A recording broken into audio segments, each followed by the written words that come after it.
our second video linear algebra talk. I thought we weren't going to videotape this one because of those phones. So here we're going to start talking about the inner product and orthogonality. We'll say what we need to say about chapter 6. Or at least what we're going to cover in chapter 6 in the final. Roughly in the summer. So first we'll say, what's the inner product? This is the inner product. Some people call it the dot product. I like calling it the dot product. So, and the dot product you've seen before when we multiply matrices. Maybe you could say for this one, you can write what this is, right? What's A11? This is equal to 1 plus 2. What's A12? That's equal to 1. I'm sorry, 0 plus 1. What's A21? That's equal to 2, 3. Dotted with 1, 2. That's 2, 6. And A22 is equal to 2, 3. Dotted with 0, 1.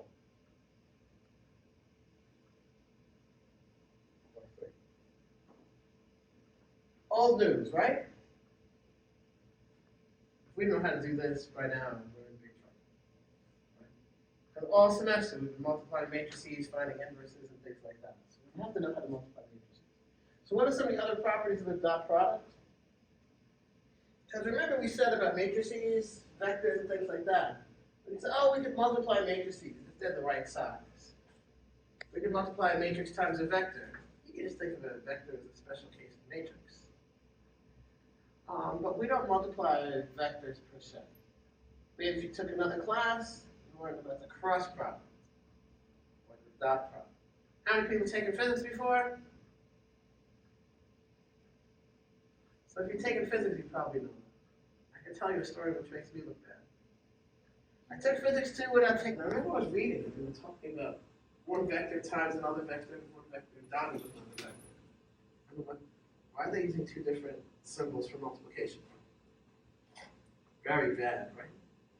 But yeah, because what's the difference between the cross product? You shouldn't be, if you don't know this, don't worry. But the cross product is if you have two vectors in R3, cross product will give you a vector perpendicular to those two. If two vectors, cross product will give you a vector perpendicular. The dot product is the dot product between two vectors. It's not. Look what's happening here. The dot product are the entries of this matrix. The dot product between two vectors is a number. Dot product between two vectors is a number, or a scalar. But the cross product is a vector. But if you know what the cross product is, that's okay. And finally, you got is bigger than or equal to 0, and u dot u is equal to 0 if and only u is the 0 number. I'm not going to prove this, but all this is really natural from basic algebra. But the first is true because two numbers, the product of two numbers, is commutative. A times b is equal to b times a. Number 2 is basically because the distributive law holds for real number. It's so. The book gives a sketch of proof, but not a big deal. Question or comment? So in number 4, you wrote it like u times u or u times v? No. Okay, so now what? This isn't a math comment, but I'm going to say, when I make u's, they have this little thing. A v doesn't have this thing. So these are all, so these are v's. Maybe I should not put this on video, but, and everything else is a u. So if I write this, I mean, I'm going to try to make it as clear as possible, but maybe some people really want the v to be pointed, but I'll just say the u has this little thing. The v doesn't. Good? I wonder if anyone else is coming. I'm saying, do you guys want to do a review for the final before the final? I was thinking to do 2 days. What days do you want to do? I was thinking like maybe Friday and Sunday. But you guys can tell me what days are good. I guess we only have a few. We shouldn't record this. So sometimes a V will look like that's a V. But we'll always put this on a U. But if you have any questions, just let me know. On a test, it shouldn't be a vector. The length of V is equal to V dot with V square root. Or if you like, V1 squared plus V2 squared plus V n squared.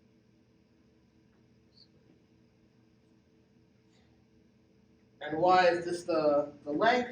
Maybe we'll just say R2. Maybe say, why is this the length?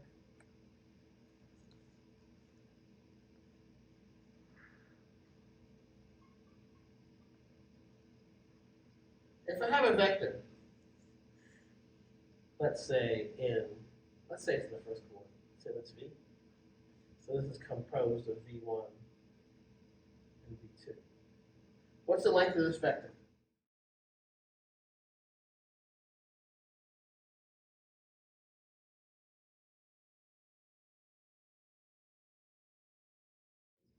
Yeah, so here maybe some people will say, what's going on? Maybe you say this is the length.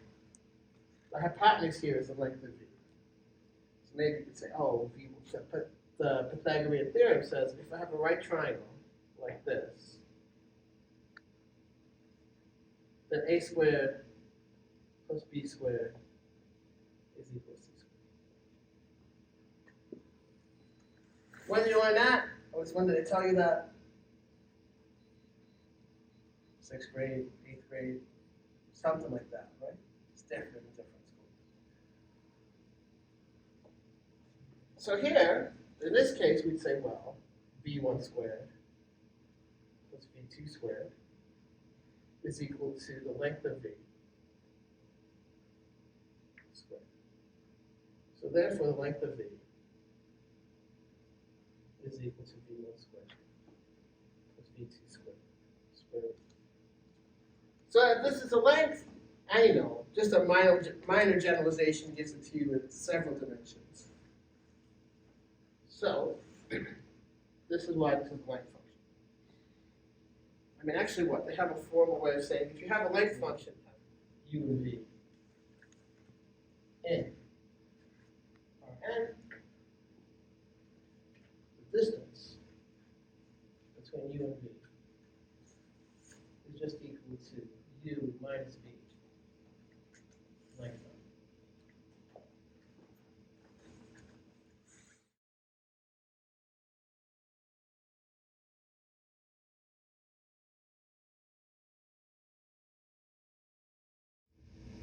We say U and V,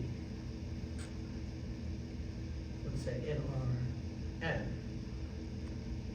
are orthogonal if U dot V is equal to V.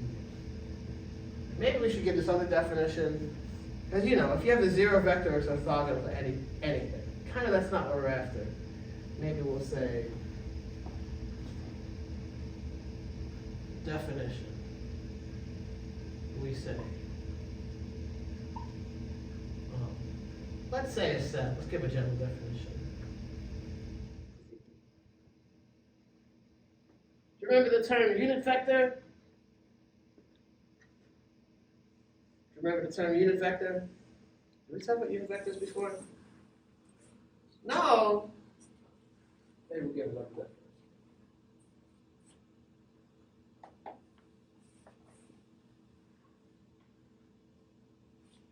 We say U is a unit vector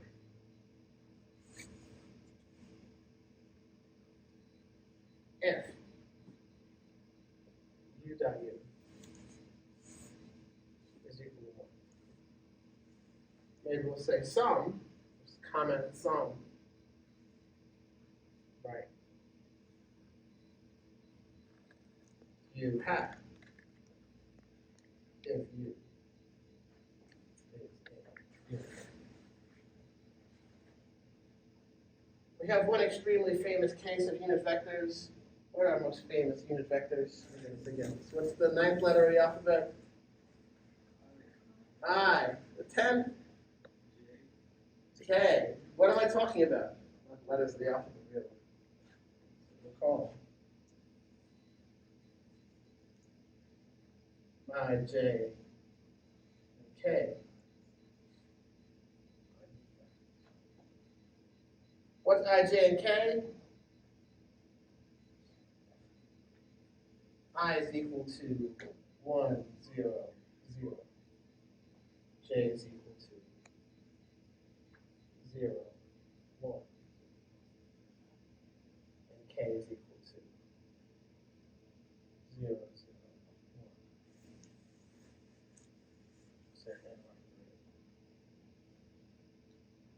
1. Good.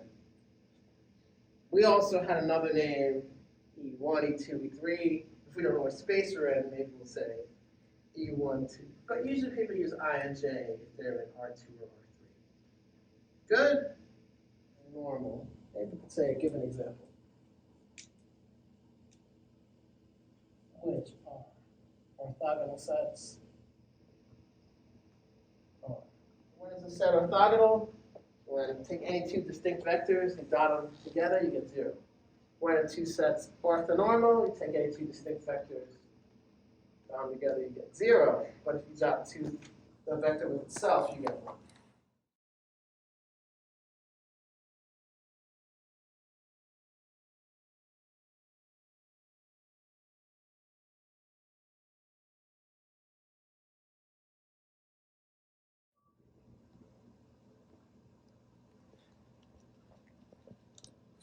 The first,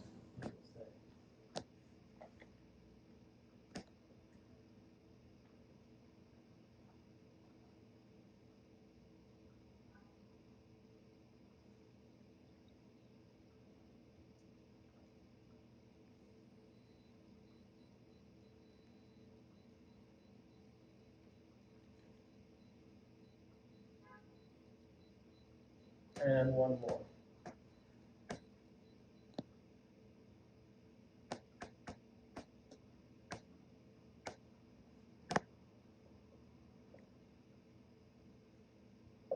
So for the first, this is an orthogonal set. So I could have given bigger sets, maybe we'll do 1 or 2 examples before we end. So there's one really nice property for orthogonal sets, which gives us a faster answer to solve a problem. Not if I say, like, oh, here's a vector.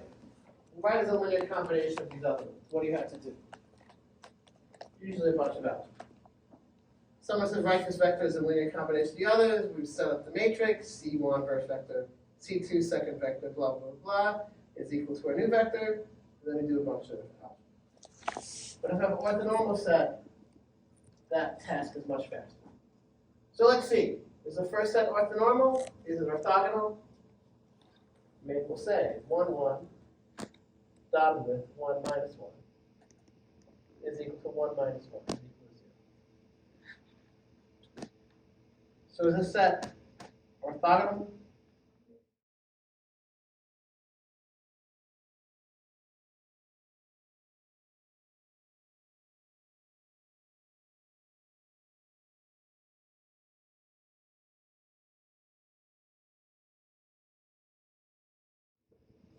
Give you sets of that. So S1 is an orthogonal set. Is it orthonormal? Maybe we'll put. But what's 1 dotted with 1, 1 dotted with 1, 1?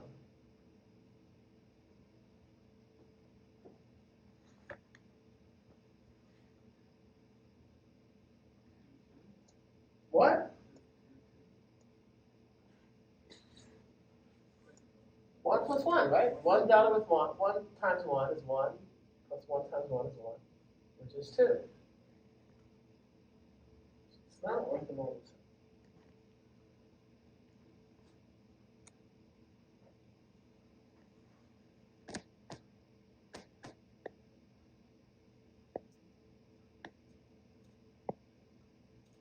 So we're finished. First set is done. How about the second set?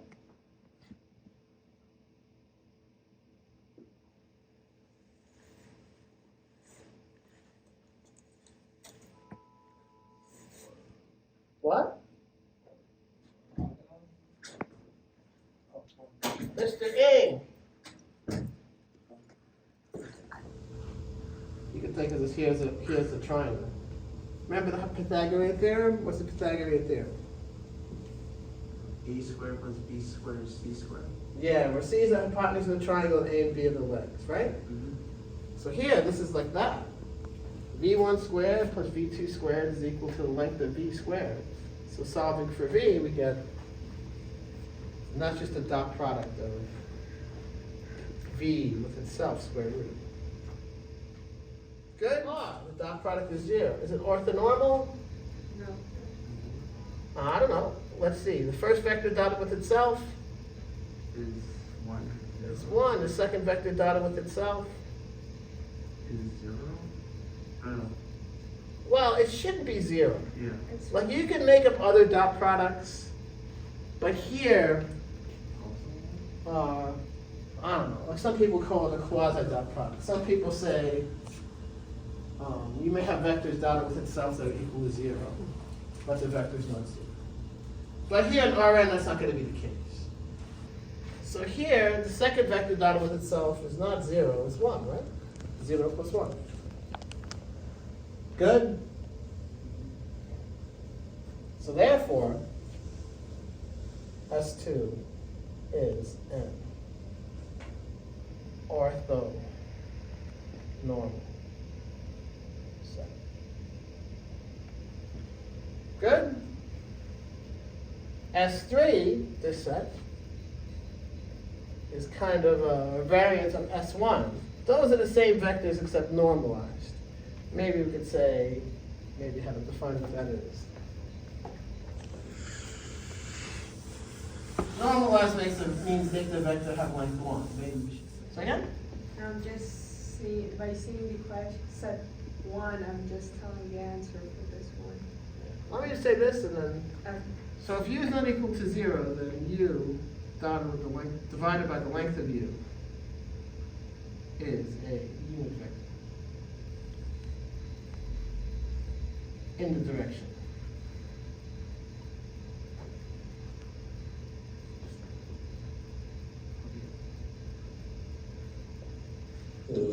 Minus 1 over square root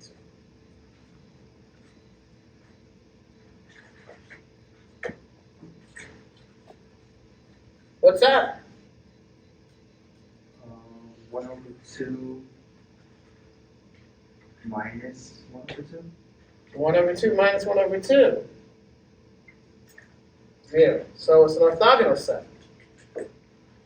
And maybe we'll say, we could write here. And the first vector, 1, 2, 1, 2, square rooted. I'll just write length of, is equal to 1/2. Good? You want? I can write more details if you want. And the second one, 1 square root of 2 minus 1 over square root of 2. Length of is the same thing. It's equal to 1/2 minus that square. It's also length.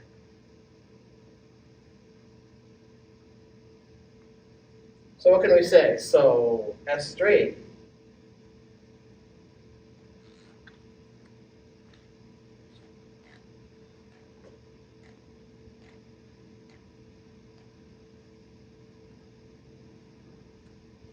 and how about the last one? Let's call this S4.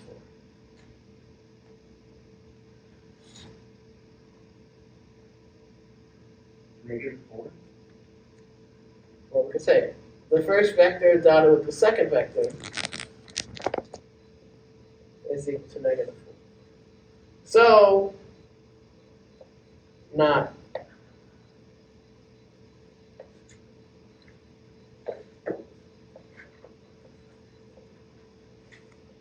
S4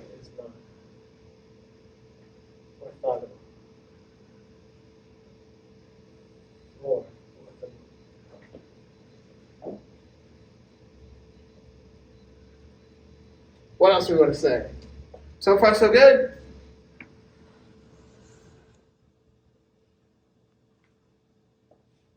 So you may say that doesn't look or feel like the Pythagorean theorem. But here, let's see.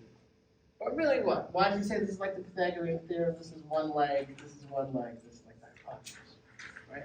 When we add two vectors, we say, oh, here's a vector u, here's a vector v. Here's my vector u plus v. So u and v length of are like the legs of the triangle, u plus v is like the hypotenuse. So here, maybe we'll say, we'll just do the sketch of the proof in one direction. We'll say, what is u plus v squared? Well, that's equal to u plus v dotted with itself, right?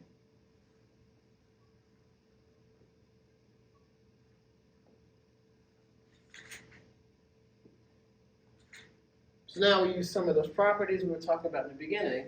So this is u dotted with u plus u dotted with v plus v dotted with u plus v dotted with u. And that's it. Now you can see it, right? If u dot v are orthogonal, so we can say this is equal to. You see how I got this line? Here I'm using property, maybe I can write one more step. So this is equal to u dotted with u plus v plus v dotted with u plus v. Sorry, plus, plus, plus, plus.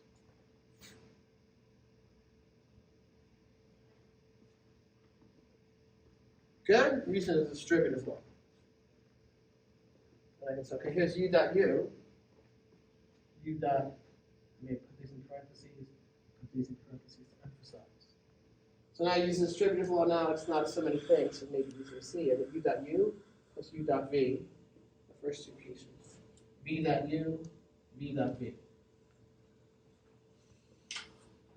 I'm sure some people in the future will be mad. Make your v's with a point. I'm trying.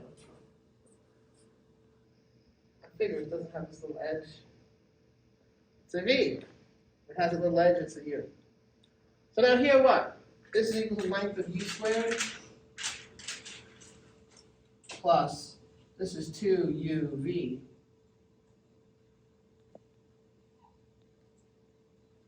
plus the length of v squared. So we can say, so if they're orthogonal, we have this Pythagorean identity, and if they're not, we don't. If they're not orthogonal, this is not zero.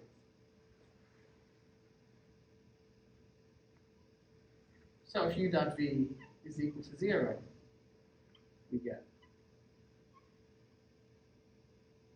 u plus v squared, the length of the hypotenuse, is equal to u squared plus v squared.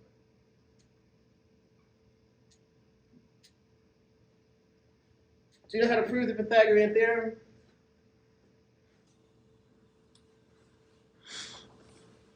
It's funny, they tell you a bunch of things. I think math class is different, right? People tell you all kinds of things in all kinds of classes. But I'll give you a proof. Sometimes even like propaganda. I better be careful. People in the future might get mad at me. But in math, everything they tell you, like I feel like pre-calculus, I feel this way a lot. They tell you a lot of things, like the fundamental theorem of algebra, and the like, and they don't prove them, or like, remember, interest compounded continuously gives you some e to the RT function. Where does this come from? But later in calculus, I'll explain why that is the case. U1, U2, UN is N. Is an orthogonal basis for Rn. F. Let's give this a name. If S is N. Orthogonal or orthonormal? Okay.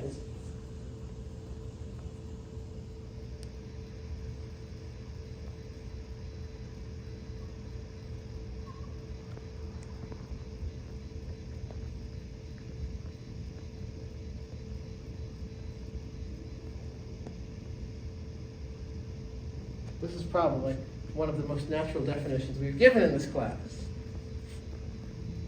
An orthogonal basis is a set which is orthogonal and is the basis, right? We could say similarly.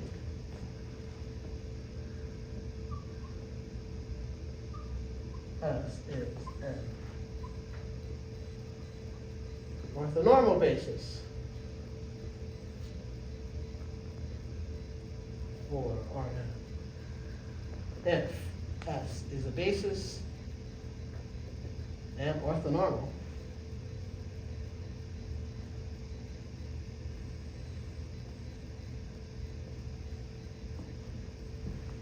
maybe let's just do the theorem for orthonormal bases, because you can always make a basis, you can always make an orthogonal basis orthonormal, and then the theorem will read nicer. So the theorem is, if U1, comma U2, comma UN is an orthonormal basis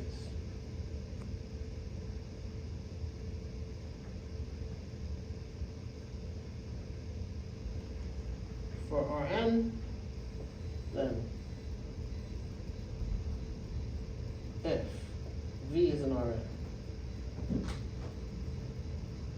then V is equal to V dot with U1 times U1 plus V dot with U2 times U2 plus dot dot dot dot plus V dot with UN times U1. So if you remember, like a lot of times, in the past we said, oh, can we write this vector as a linear combination of these other vectors? That sometimes became a very long and tedious problem. But if you have an orthonormal basis, it's pretty fast. You can read the coefficients by just doing those dot products. And what this should remind you of, maybe you'll say, maybe reminds of E1, E2. Again, maybe a little too basic, but this property holds.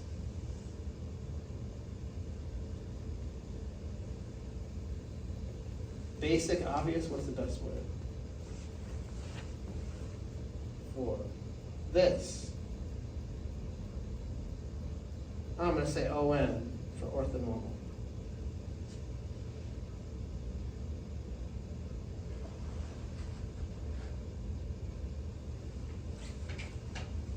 See, this is an abbreviation I would only use if I was writing. Because if I would always say orthonormal, 3 syllables, rather than ON. Because when you say ON, people go, what do you mean by ON? And you have to have this long conversation. But if you're writing, ON is 2 letters, orthonormal is a lot more than 2. Length of a vector, the length of V, is equal to V dotted with V, square root. Or if you like, V1 squared plus V2 squared plus Vn squared.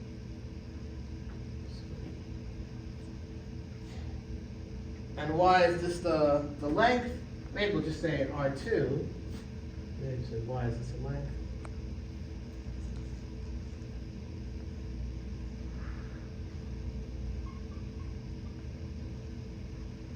If I have a vector, let's say it's in the first coordinate, say that's V. So this is composed of V1 and V2. What's the length of this vector?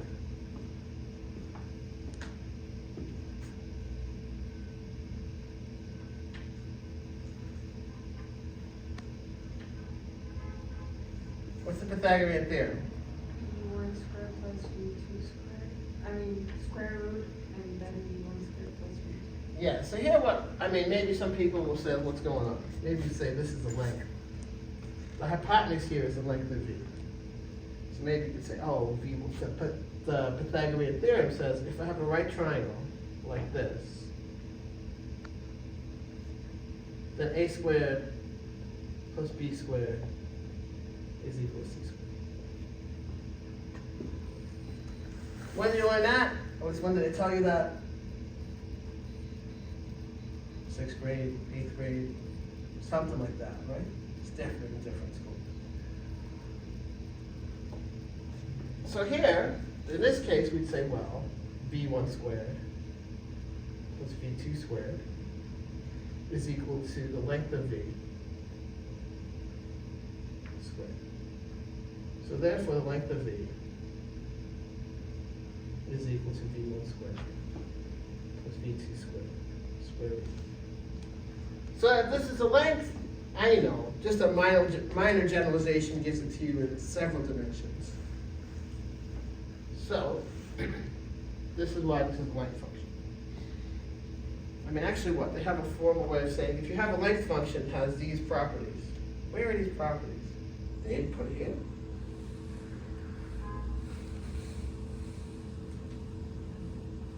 Well, maybe first we'll say, so what's the distance between two vectors?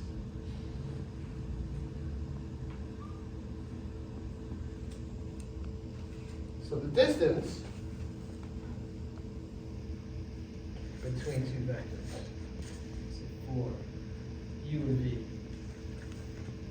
in Rn, the distance between u and v is just equal to u minus v length of.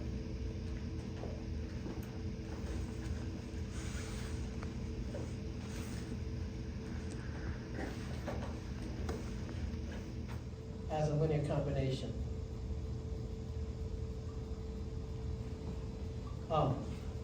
Let's pick one of our orthonormal sets we used before.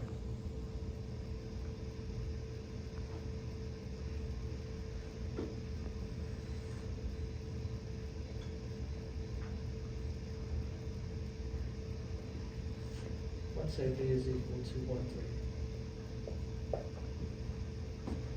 So this is a problem we know how to do from the past.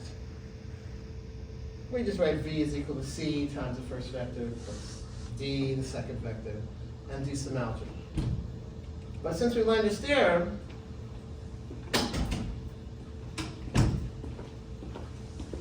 Mr. Salcedo, is that right? Yeah.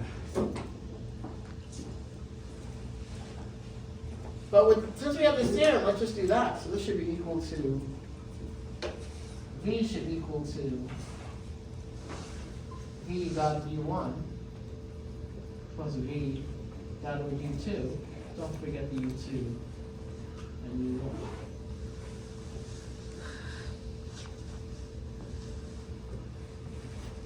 So what do? This should be 1, 3 dotted with 1 to the square root of 2 minus 1 over the square root of 2 times u1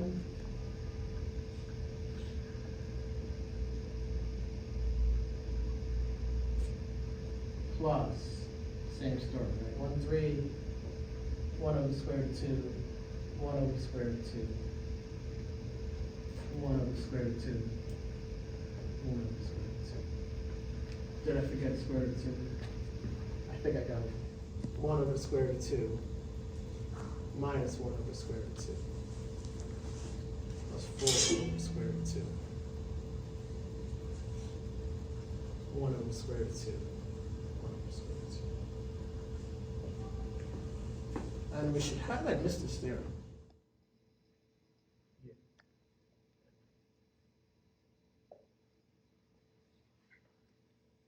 I mean, I think maybe for the sake of, since we don't have that much time, we should just leave this for orthogonal. It just says like why things are orthogonal. When the angle between, well, I should say, what's the cosine of 90 degrees?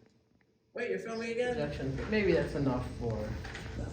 So I'm going to send you a whole bunch of solutions.